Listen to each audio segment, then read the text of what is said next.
ভাই একটু বাসায় আসেন না। ফুফা আসেন তারপর বলি। মা মার কতক্ষণ লাগবে, আনো না। কি করে এতক্ষণ বলতো? তুমি দরজাটা খুল।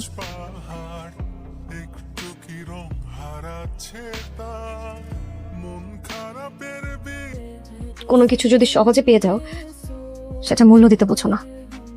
প্লিজ, মেহেরিন, তুমি আমার ঘর। ঘর ছাড়া মানুষ থাকতে পারে? আমি তোমাকে ছাড়া থাকতে পারবো? বিশ্বাস করো, আর কখনো এরকম হবে না। সরি। বাবা, তুমি কি জানো ফাহাদ যে কোম্পানির টাকা দুবাইতে ইনভেস্ট করতেছে? হ্যাঁ জানি। কিসে ইনভেস্ট করতেছে জানো? ও তো বললো যে দুবাইতে কোম্পানির জন্য কিছু রিয়েল এস্টেট ব্যবসায় ইনভেস্ট করবে। নো বাবা, অনেকে ও দুবাইতে একটা ভিলা কিনছে নিজের জন্য, আর ওখানে শিফট হওয়ার প্ল্যান করছে। মীরা মেয়েটাকে নিয়ে যাবে সাথে। হোয়াট? ইয়েস বাবা, তোমার একটা কথা বলি। হ্যাঁ বল। জন্মের পর থেকে আমি তোমার কথা অমান্য করি না, তুমি যা বলছো আমি শুনছি। Right right?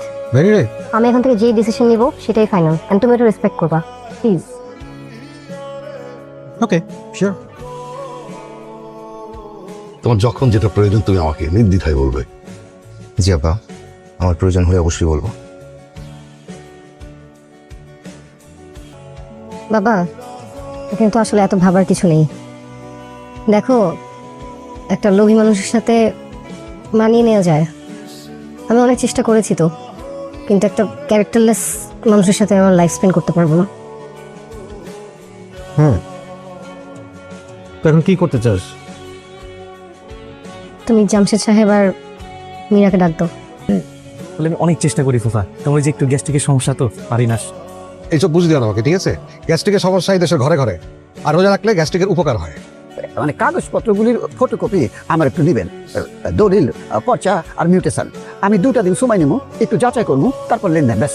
ওই ফাদের ব্যাপারে তোর ডিসিশনটা একটু বেশি হার্ড হয়ে গেল না? বাবা, আমি যা করছি বুঝে শুনে করছি, কিন্তু শুধু রোজা রাখলেই হবে না।